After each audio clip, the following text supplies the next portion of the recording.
Hey everyone, welcome back to Crypto Basics. In today's video, I'm going to show you how to change display language on Huobi account. So let's get started without wasting much of our time. Launch open a web browser to get started. Then in the URL box type in huobi.com, or you can also directly type in htx.com, which will then take you to this main homepage. If you're not yet logged into your account, make sure you do, and then after you are, if you want to change your display language, go ahead and mouse over to the globe icon at the top right hand corner here, and then you should be able to see the language and then your currency tab. To change your language for the account, go ahead and select from the list of available languages displayed on the screen and click on it.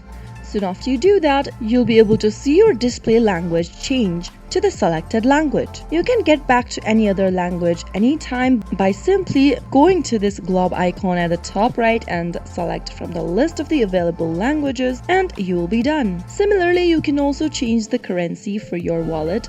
Simply go ahead and get to the globe icon and select the currency from the left from the right hand side menu. So that is how you can easily change your language as well as your currency on Huobi wallet. If you found the video to be helpful, go ahead and give us a thumbs up. Don't forget to subscribe to our channel by hitting the subscribe button. Also press the bell icon so that you'll never miss another upcoming upload from us. I'll see you again in the next episode. Goodbye till then.